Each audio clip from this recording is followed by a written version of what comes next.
Welcome to Fun with Annuities with your host, me, Stan the Annuity Man, America's annuity agent. Can annuities be fun? Can contractual guarantees be fun? Absolutely they can. Find out the brutal facts about annuities with no sales pitches or high-pressure nonsense. Just the brutal and factual annuity truth, which is all you need to hear. Let's have some fun with annuities, and let's have that fun start right now.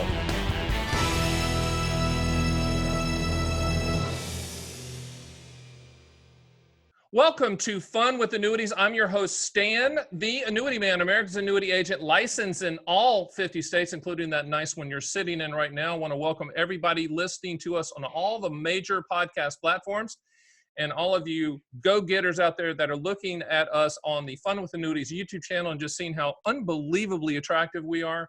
We were discussing beforehand that we both think that we both have faces for radio, if you know what that means. But I am very honored to have Jason Fichtner join us today, and he is royalty. I mean, he's one of these guys that I was expecting him to show up with like an ascot and this jacket with this, the elbow protectors and all that stuff, because that's how smart he is. Okay, I'm going to go through a couple of things that he's done, but we're going to have a page for him like we always do for all of our guests on the site, where you can look at his papers and you can go and read about what he's done. I mean, in a very technical term, he's written a crap load of papers. I'm telling you, this guy is prolific. He's the vice president and chief economist of the Bipartisan Policy Center. He's a senior fellow at the Alliance for a Lifetime Income and Retirement Income Institute. He's a research fellow at the Center for Financial Security at the University of Wisconsin. Go Badgers! And he's the treasurer and national treasurer of the National Academy of Social Insurance. He's done more than that. I mean, I was reading through his stuff too, and just kind of the schools he attended, which I always like to do because, I put myself through college playing basketball. That's my father's fault, my mother's fault. I blame them. But he got his BA from the University of Michigan, go Wolverines, and then his MPP from Georgetown University, go Hoyas.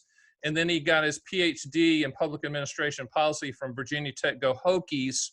And because of all of those basketball, school things, he's now known as Dr. J. So Dr. J, welcome to Fun with Annuities.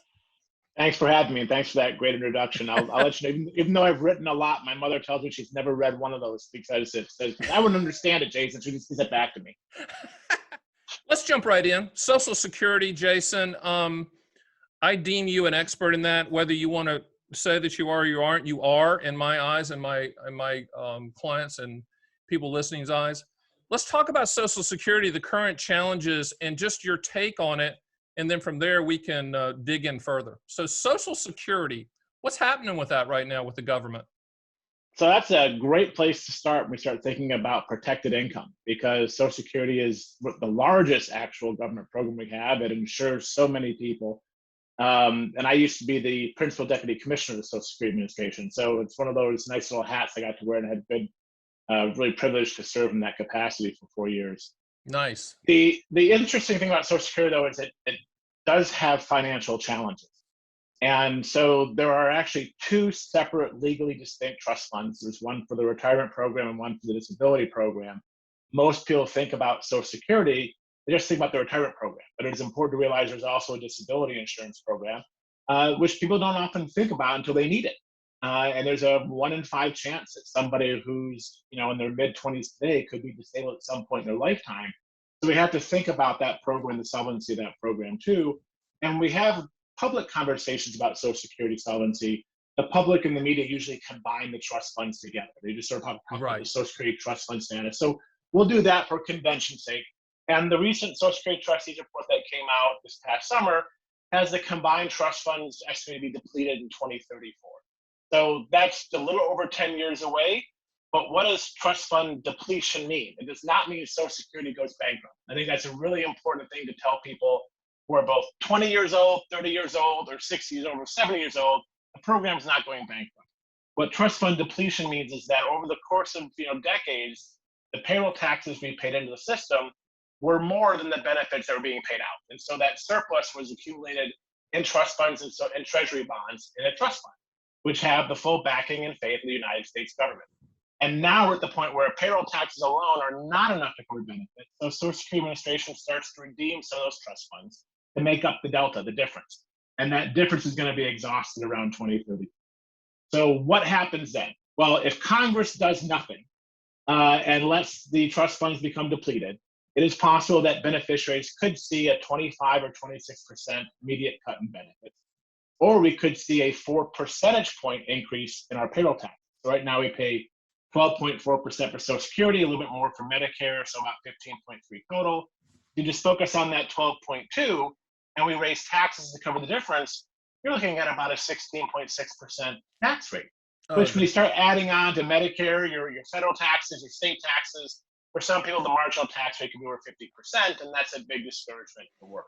All right. So let's digest that for a second. See if you can turn your volume up just a little bit on your headset or whatever you have. So let's digest that for a second. Small business owner, I'm a serial entrepreneur. All I know is they're not going to cut Social Security benefits. I know that, okay? Taxes are going to go up. Do the younger people, me and you, I'm putting us in that Dr. J, I'm putting us in the younger, do we have to worry a little bit, us 50-year-old-ish people? So it's interesting, for those of us who are 50-ish, which we are, the trust fund depletion date's right around the time when we're going to be thinking about retiring.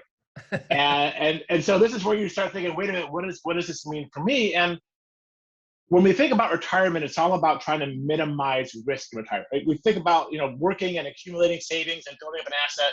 When you retire, you're now decumulating, and you need to protect against various risks, longevity risk, market risk. But now you're looking at Social Security risk, and that's a political risk. And in 2034, who's going to be president? Who's going to be Speaker of the House? Who's going to control the Senate? These are all political risks that could vary in the timing of our ability to solve Social Security's financing structures. Like you, I cannot see a picture where the Congress says we're going to let beneficiaries lose a quarter of their benefits. That's just not going to happen. So what is that? Yeah. So what does that mean? It means you're probably going to have some combination of general revenue transfers, meaning the regular taxes we pay in income that goes to fund education, defense, and everything else. Some of that might be siphoned off to make up the difference, or we'll borrow more money for the general fund, like we're borrowing today. We're in deficit financing with the federal government. Or we could see some modest changes to benefits on the high end. So if we start thinking about what this means, it's very unlikely, again, Congress will do a cut for everybody. But they might look and say, wow, look at those at the high end, the Jeff Bezos, the Bill Gates, those who've accumulated over $1 million in their TSP, which nowadays is a middle-class tax break. So there's a lot of middle-class people with $1 million in their 401k plans, for example, who don't feel like they're rich and don't think they're going to be rich in retirement, who could see a change in their benefits. So what this means for us is we might have to start thinking about how do we minimize that risk of retirement? Do we save a little more today? Do we think about working longer? Do we think about delaying Social Security claiming? A lot of people don't understand the rules of Social Security. You can claim as early as 62 and as late as 70, but the earlier you claim, the lower your monthly benefit amount is. If you claim later at age 70, you get a higher monthly benefit amount. And that delta is big. I mean, thinking about 62 to 70, just that change is about 77% greater in monthly benefits if you wait to age 70 from age 62. So we've got to start thinking about what this means for protected income for us and how we actually can maximize our income and also minimize our risk in retirement.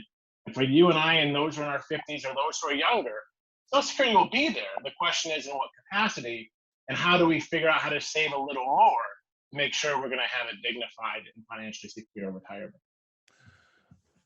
Got it. Now, I always tell people, they'll call me and say, should I take it at 65 or should I take it at 70? And I always say, there's no good answers, just bad sales pitches, of which I don't do.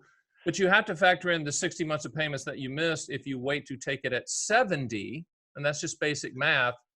When people come at you with those type of questions, and everyone's situation is customizable, but what's your general response to that type of time value of money question?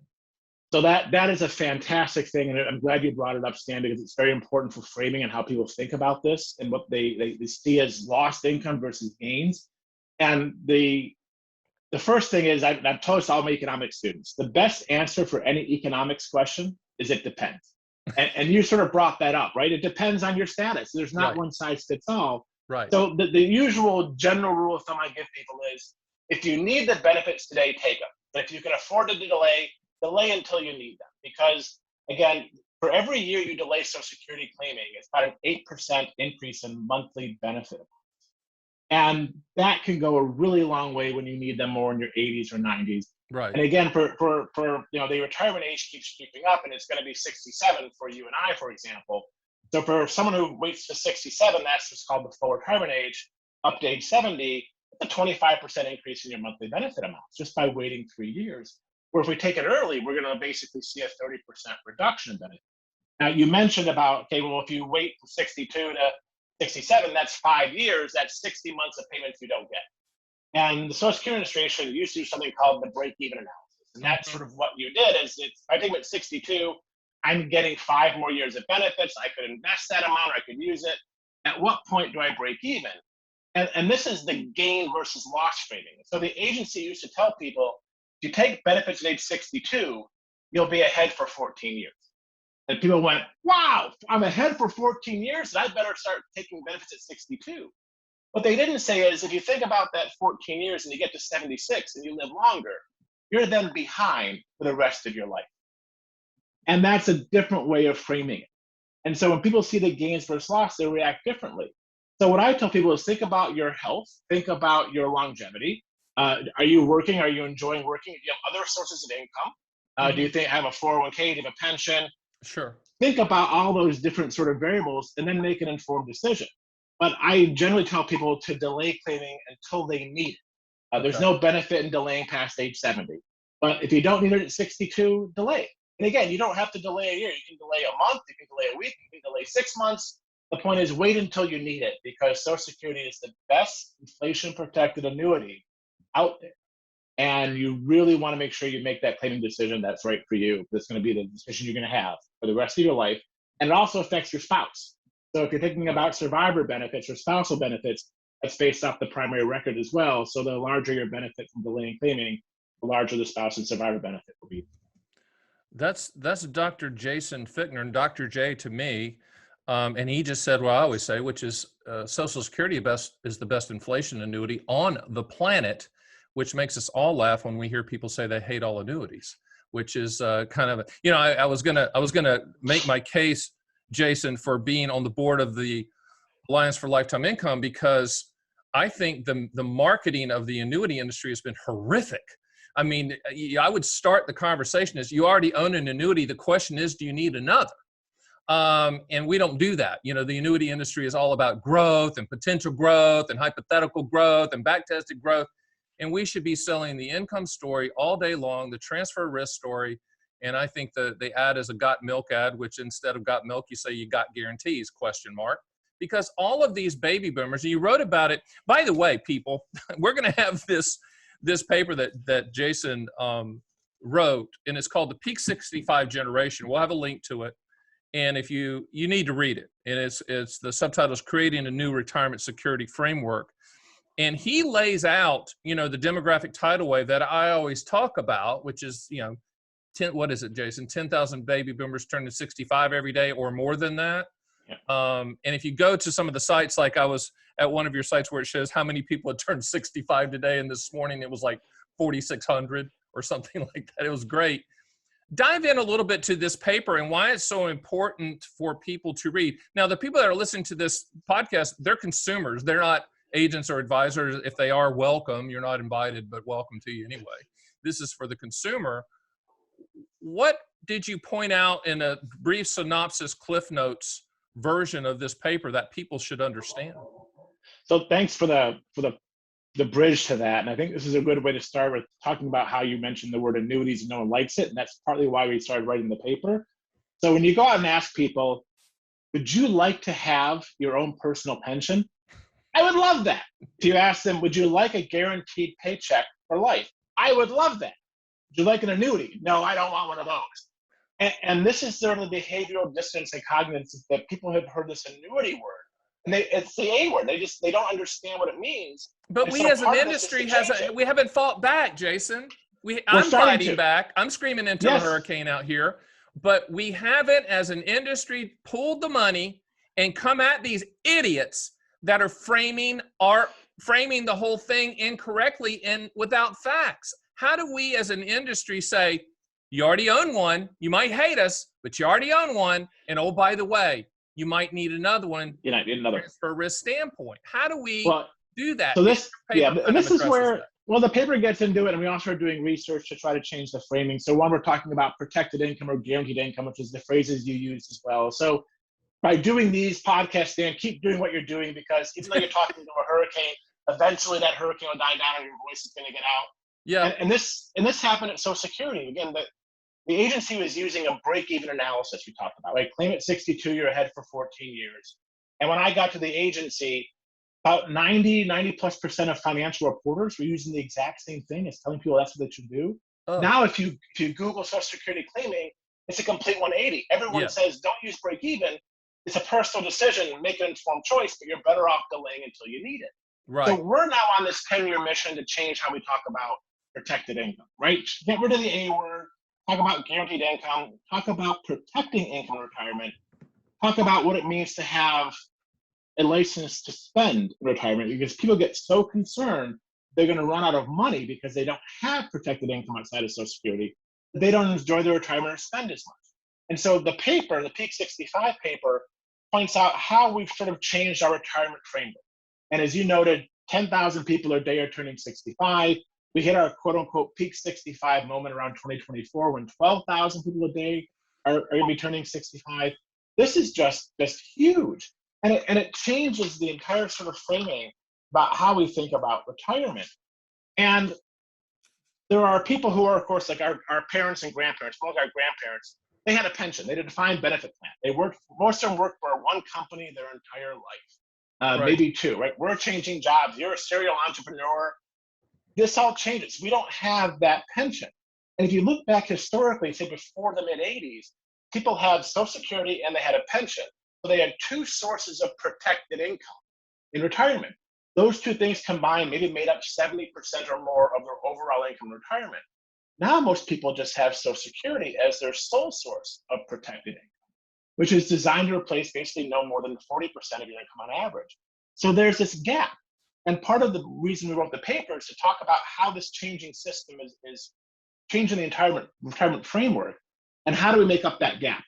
And how do we look to protected income products? Say if Social Security is giving you 30 or 40%, how do you make up that difference to get you to 70? And that's not necessarily saying that everyone should buy an annuity or that everyone should buy something that lasts for a lifetime, but it may be talking about the individual personal preferences and differentiation of products that can help people have more protected income in their retirement. And that could be like a bridge to getting them to claim Social Security later. It could be a delayed annuity that basically starts paying out when they're older, say at 85, and they need it more. Again, not one size fits all, but it's changing that conversation. And it's also looking at what's the role of the employer. If the employer was doing a defined benefit pension plan for so long, and now is doing a defined contribution plan, even if they're doing a 401k, matching or no matching, it's a 180 as far as the employer responsibility. Before it was, they would basically provide that protected income for you in retirement. Yes. Now they're helping you save. You retire and they say, have a nice retirement. They don't tell you, how do you decumulate this? What's the right drawdown rate? What's a good strategy? You're kind of left on your own. And so we need to help people figure out how to do that. And that's where protected income comes in. What kills me, Jason, is that the annuity industry has a monopoly on lifetime income. A monopoly. We have a monopoly on a product that everyone wants and needs, period. Somehow we've blown that as an industry, which is why I do these podcasts and why I've done 500 videos on my Stan the Annuity Man channel, and why I've written 7 books, and why I keep yelling at everybody, because it's not about ROI. I don't know. There's no ROI until you die, as I always say with lifetime income. But it feeds into what you list in your paper as the changing retirement landscape, of which you just kind of tiptoed into. I don't know what the percentage is, but I'm thinking less than 10% of private employers are offering defined benefit pensions. Is that correct? Yeah, it's definitely less than that. I mean, if you leave out state and local government employees, or still have them, or police officers, firefighter, not counting government, just the private sector. Yeah, it's less, and it's going away because the liability is too hard. You see companies are going out of business or changing names so frequently now. You don't have these 100-year companies anymore. Maybe a university, right? So if you work for, a university, whether it's Wisconsin, Ohio State, Michigan, Sure. they're going to be around for a while, but who knows for sure? So you've seen companies shift their liabilities to these defined contribution plans because they paid in today and they know they're done. And when you retire, you're on your own. But the employee is looking to the employer for help and looking for advice. They consider the employer to be a trusted source. And this is also one thing I mentioned in the paper is how do we actually help employers help employees? So the Bipartisan Policy Center where I work now, we have what's a 403B plan. So that's a 401k for nonprofits. Sure. And it's done through Vanguard. And the Bipartisan Policy Center does not give me financial advice, but they offer a service in which I can talk to somebody at Vanguard or somewhere else to get financial advice. So they're providing me an employee benefit. So I have a trusted source I can go to talk to somebody about what's the right portfolio allocation. Should I do a target date fund? What does this mean for healthcare? They can answer all my questions. So the employer provides a benefit where they pay a professional firm to talk to the employees. But that gives me something. And that's where the employer, I think, now has a role to figure out how to help employees not just navigate their 401k or 403b retirement landscape for the accumulation, but when they retire, how do you help them think about, again, decumulation or spending that in retirement and what their options are? Yeah, and the word decumulation is a four-letter word. I need a better one. I mean, I need a better one. It is horrific. But my brain's rolling on this. And I want to ask you kind of a question that's off topic. Do you ever see a time that the government, our friends in DC, mandate, which they like doing, employers providing lifetime income? Do you ever see that?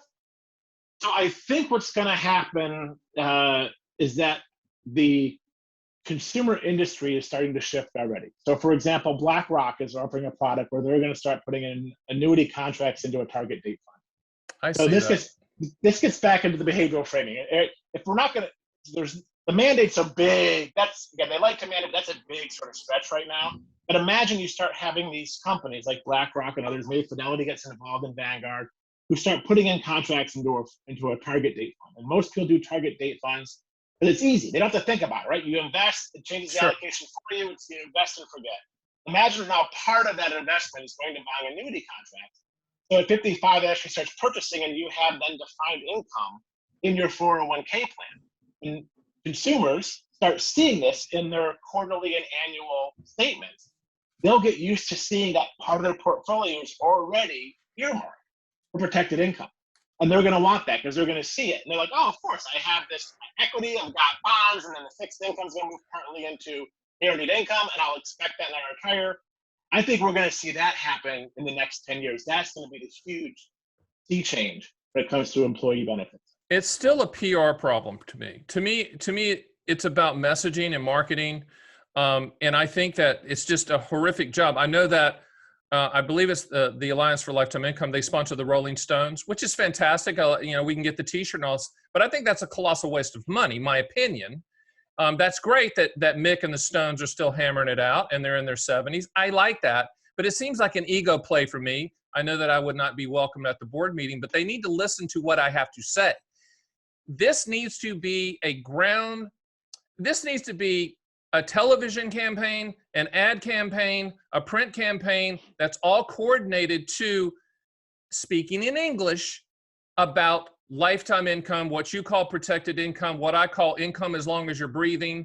I really think it needs to be dumbed down to a third grade level, no offense to third graders, so that people understand that when you go into chapter 2 of your life, you better start looking at lifetime income products, and there's only one category, and that is the annuity category. The other thing that I think is tragic, and I'm on the, I get calls every day, and I'm in the field here.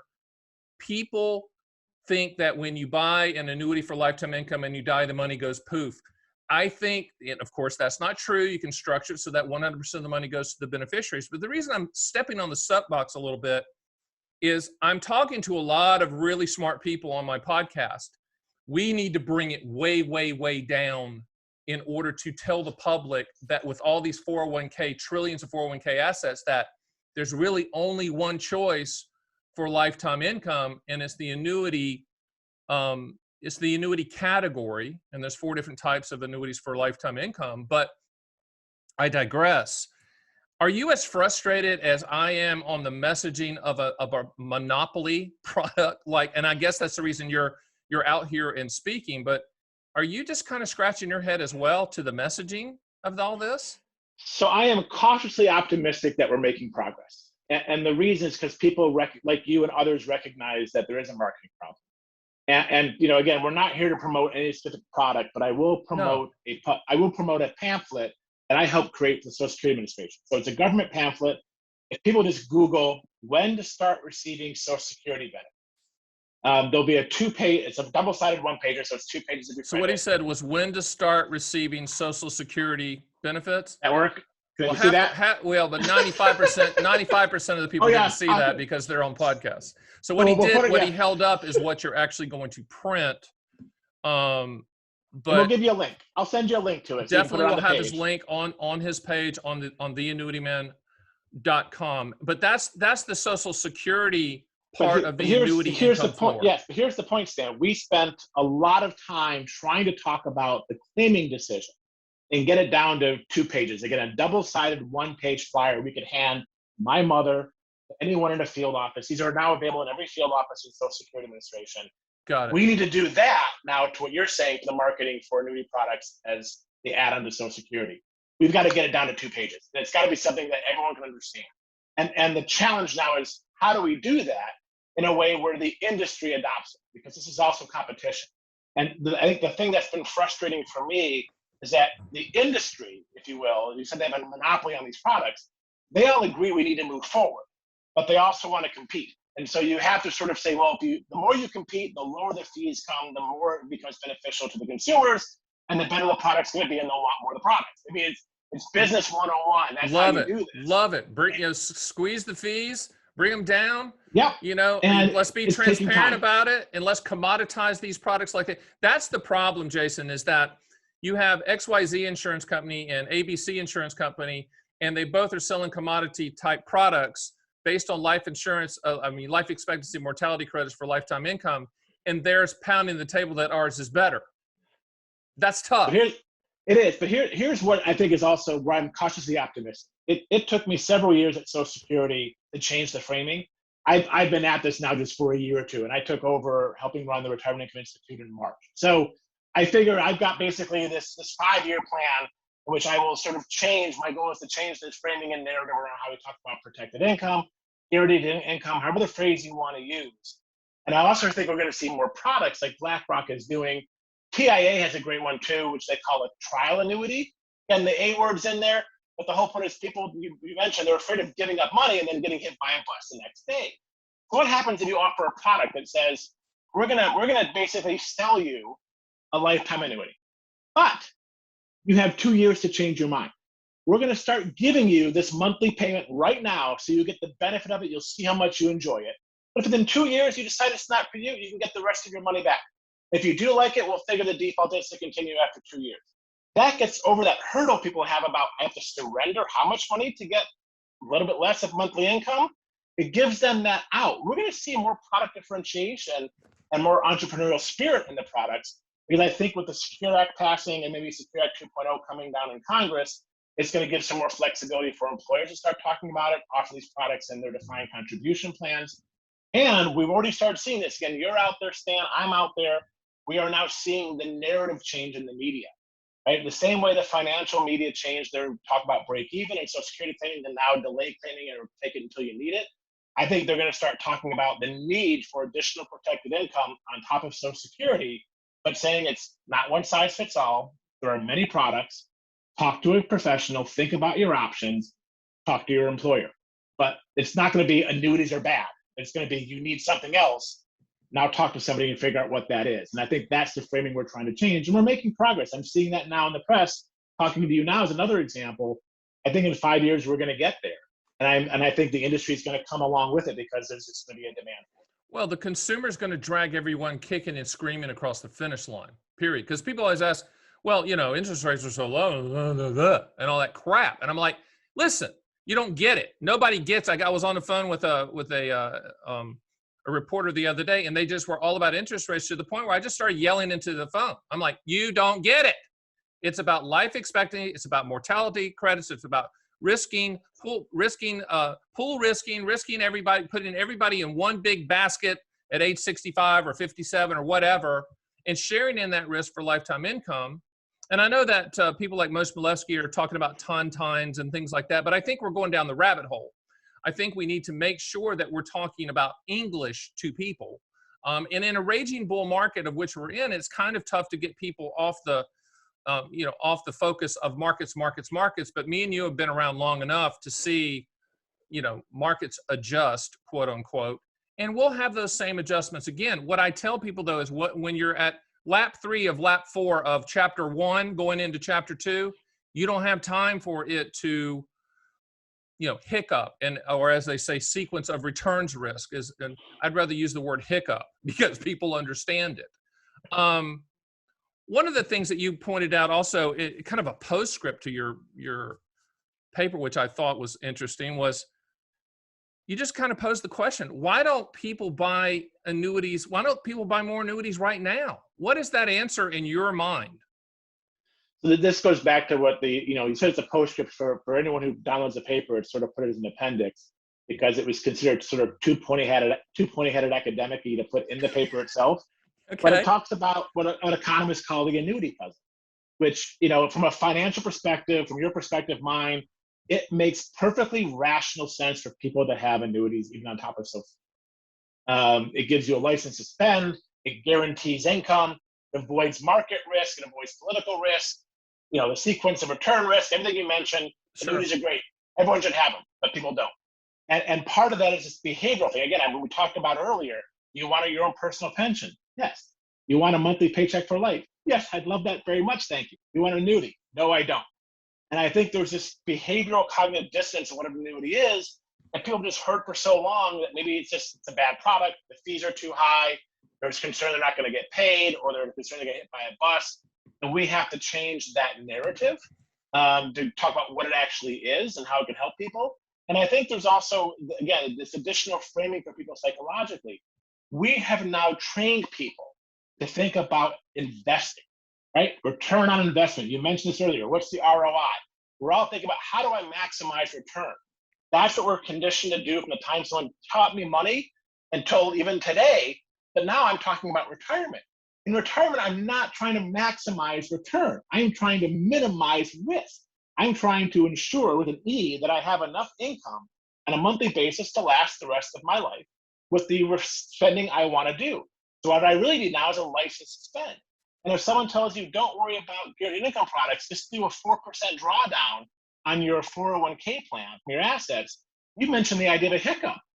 A 4% rule might work if there's a once-in-a-generation market dip that happens right before you die. But if that once-in-a-generation market decline of 20, 30, 40% happens the year after you retire, the year before you retire, you're losing that ability to have that comfortable income and that spending in retirement. We're just looking at a pandemic we're coming out of with a 2008 financial crash.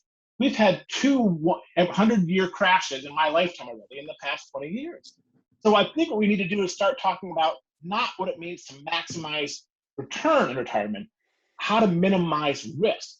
And that's where you start showing where protected income, along with Social Security, which is protected, can help people spend more and be more comfortable than if they start doing some of these drawdown strategies like a 4% rule. Well, and the 4% rule, I mean, Wade Fowle was on a recent podcast with me and just completely destroys that. I mean, he actually did the research in the 4% rule, and it's complete garbage and outdated.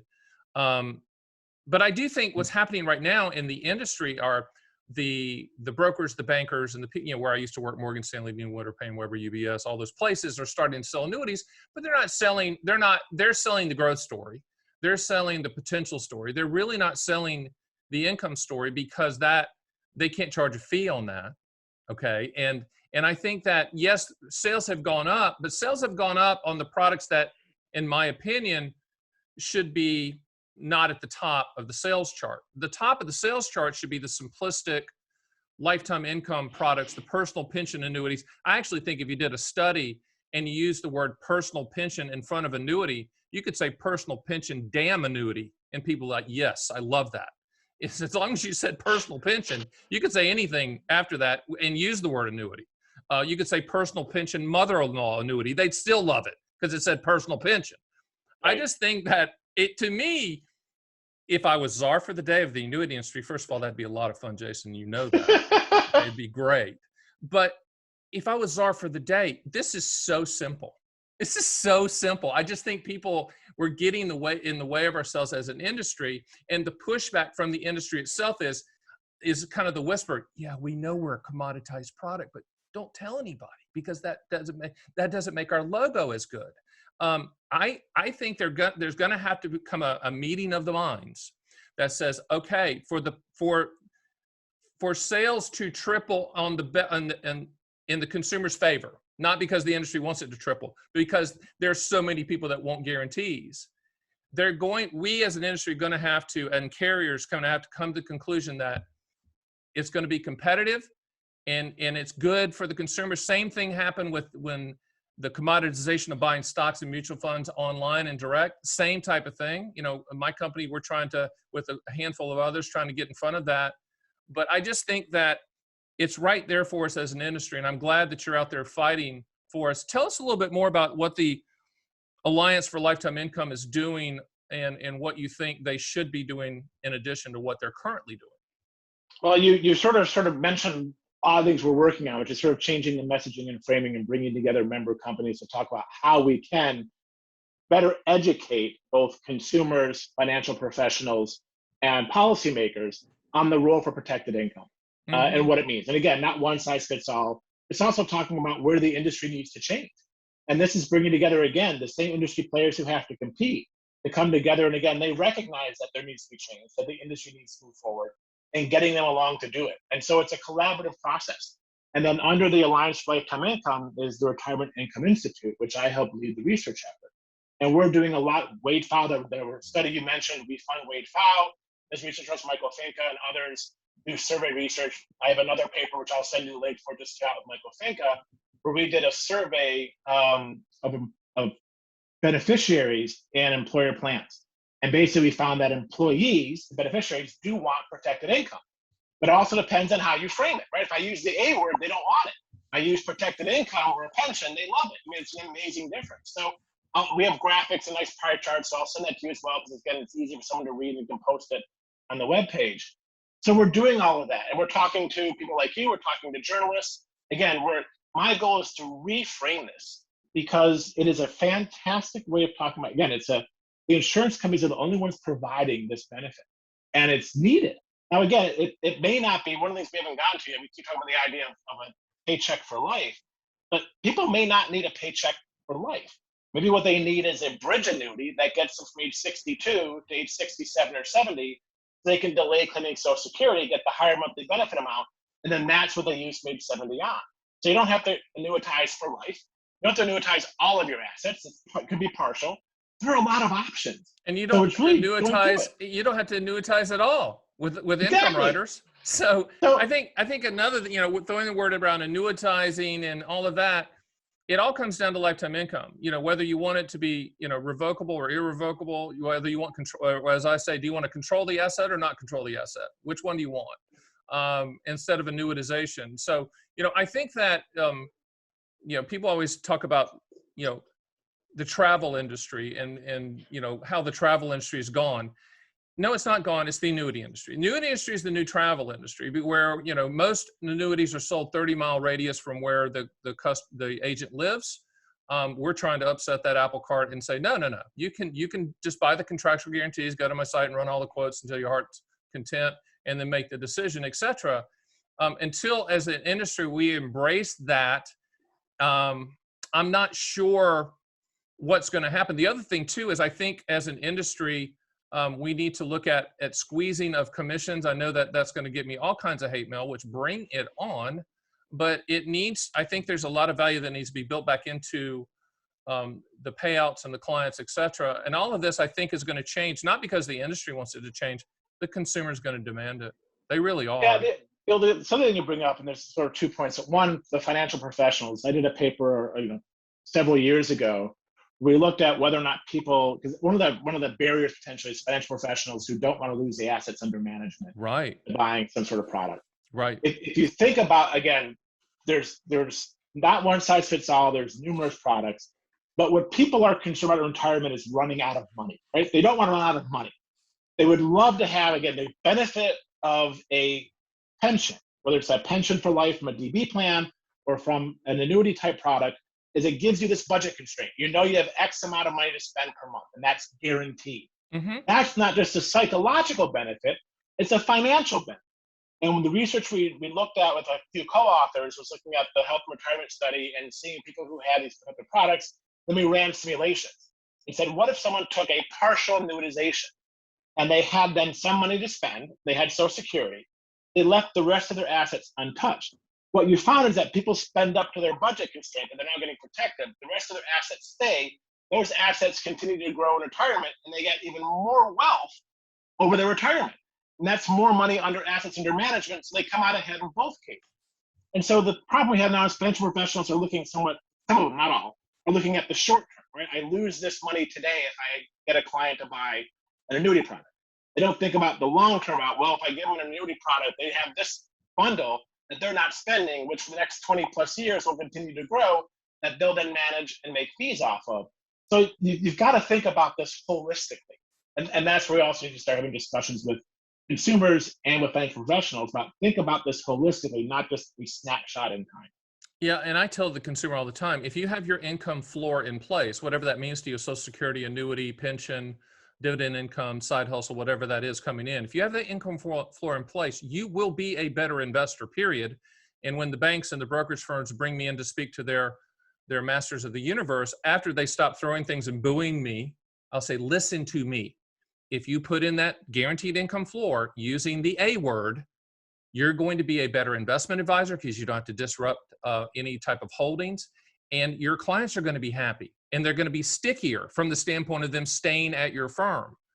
And when I tell people that and they listen, they understand it. I've been where those people are sitting at UBS, Payne Weber, Morgan Stanley, Dean Witter. I understand that. That message wasn't there when I was there, but it should be there now. And I applaud you guys for at least going after those what I call masters of the universe advisors that think that everything goes up in value because that's all they've seen. I always say that I have cowboy boots older than most financial advisors.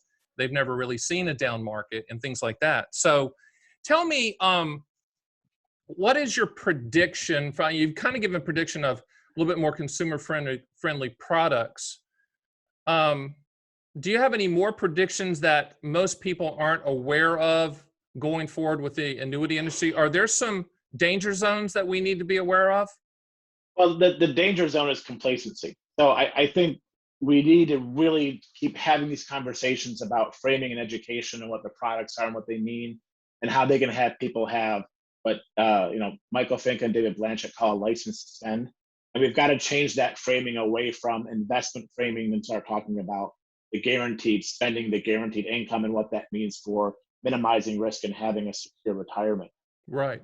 My fear is that we let off on that. That's one. I think from the prediction standpoint, the Alliance Lifetime Income, myself, we're all committed to this. I mean, the one thing about retirement, I'm a tax economist by training. No one in their right mind grows up wanting to be a tax economist. You've got to be You didn't wake up in the morning and go, you know what? It's kind of like I was 5 years old, Stan. I want to be a tax economist. See, I didn't wake up in the morning one day and say, you know what? I want to be Stan the Annuity Man. No, the financial curse word. That's what I want to be. Nobody does that. I don't know. It's this passion of contrarianism. I know, but what I realized when I was at Social Security is we have the potential to help millions of Americans have a financially secure retirement. I mean, what other job can you go to where you can help millions of people be financially secure and have a dignified retirement? That's just an amazing sort of job to have.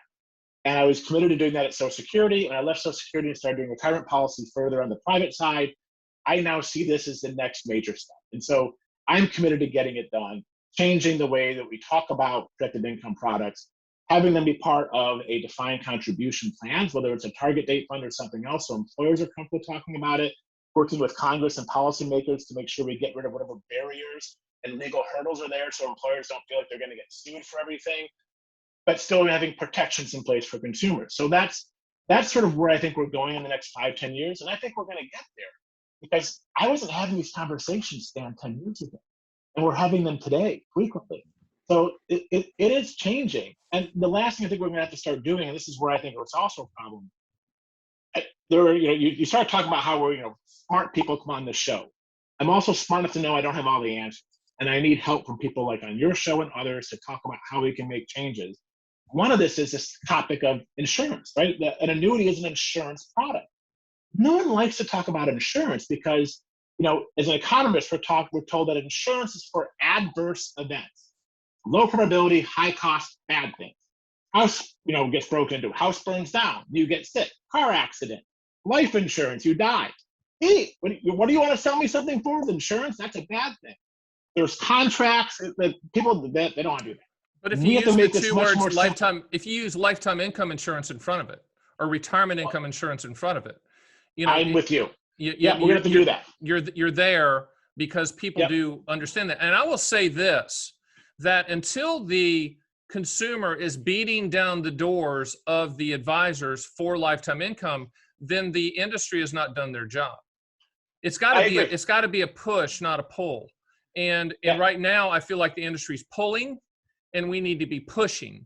And anybody that comes out, we actually have to have a war room, of which I will be the general of that war room, Dr. J, of anybody who really comes at the industry in a non-factual manner should be professionally, factually destroyed, from the standpoint of ads, of everything coming at them, and not call them out by name, because I'm sure their wife is nice and makes a very nice peach cobbler, but just say, listen, you can't get away with that anymore. You can't get away with saying all annuities are expensive. You can't get away with saying that when you die, the money goes poof. You can't get away with there's no good returns on annuities. You can't get away with that stuff anymore, and you certainly can't get away with I hate all annuities. That means you hate all trucks, and you hate all restaurants, and you hate all shoes, and you're an idiot.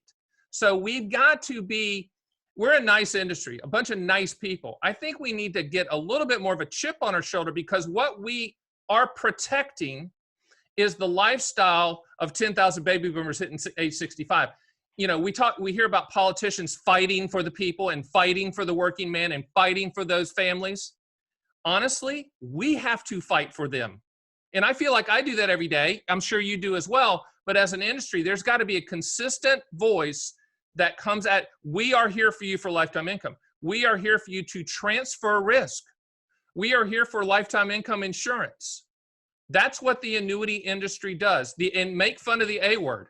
I would just have fun with it. Y'all know we're not going to say the A word. Oh my gosh. Yeah. Don't say the A word. We might have to have fun with it. I think the other thing that gives me hope too is, you and I are both old enough to remember when brokerage firms charged you $100 to buy a stock, and you had to buy it in round lots of 100, right? So you couldn't buy one share of 4 shares or fractional shares. And then you started getting the quote unquote discount brokers, right? Who started coming at $49.95 for a trade. And then it was E-Trade coming at $19.95. And now there's no such thing as a discount broker. They're all just brokers who lowered their fees. And again, they've wrapped it into something else, so they're still making money.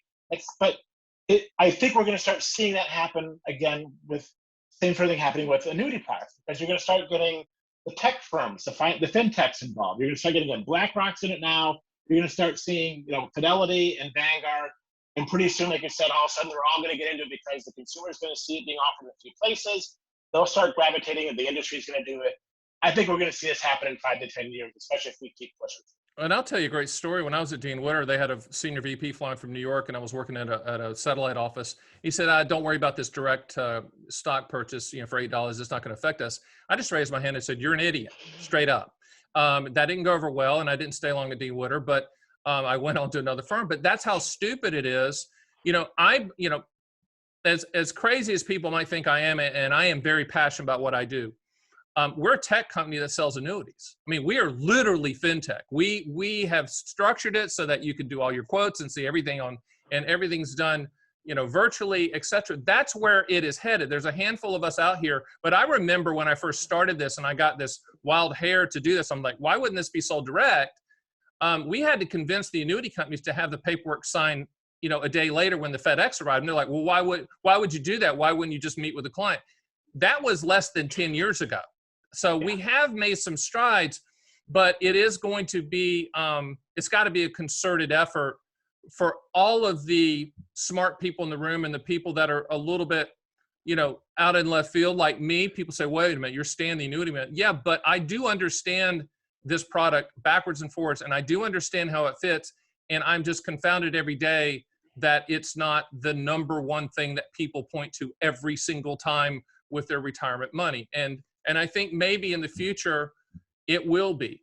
And, we certainly all have those plans to get that message out. And I certainly appreciate you, you sharing your insight on all of this. Kind of to close it up, because I know you won't believe this, we've been going forever. This is passionate. You got to come back on, because I want you to always weigh in when things are new and you want to weigh in on something. But what kind of parting words do you have for the consumer out there? We have thousands and thousands of listeners. This is growing by leaps and bounds. What do you have to say to them, just from an overall standpoint? I know you covered a lot today. The one obvious message is, retirement is a personal decision. And retirement does not mean you have to stop working. You can keep working in retirement, but it means you have to sit down and think holistically about your financial needs, challenges, and how you minimize risk. What does that mean for Social Security? What does that mean for your portfolio? What does it mean for additional protected income products on top of Social Security? You need something that'll help you delay Social Security claiming. You need the money today. You need it when you're potentially 85, might have health issues. Think about this holistically. Don't make a rush or rash decision. Talk to people and find a good professional to talk to, because I think that's important to walk through options. Realize one size does not fit all. Don't be afraid to ask for assistance and help, but think about it, because this is one of the most important financial decisions you'll make for the rest of your life. Yeah, and there are no mulligans in retirement, as I say. You can't put it back on the tee. And I always tell people too, there's not an urgency to ever buy an annuity of any type. The urgency is for you to fully understand what you're buying, both benefits and limitations, and to make that decision on your terms and your time frame and never be pressured into it, period. Ladies and gentlemen, that's Dr. J, also known as Jason Fichtner. He is an annuity master of the universe for sure. He brings a lot to the table, and we just barely scratched the surface. We're going to have a page for him on our site at theannuityman.com with all of his papers and links. Jason, make sure you send me all of those. We're going to get those posted. But I really appreciate you being on Fun with Annuities, the #1 annuity podcast on the planet by leaps and bounds and growing every day. And I appreciate everyone listening, and I will see you next week on Fun with Annuities. Thanks for listening to Fun with Annuities. Please hit the subscribe button and make sure to go to my site at theannuityman.com, where you can run your own SPIA, DIA, and QLAC quotes and see a live feed of the best MIGA fixed rates in the country, and even get indexed and income rider quotes as well. You can also sign up for my 6 annuity owner's manual books, and I'll ship them for free and under no obligation.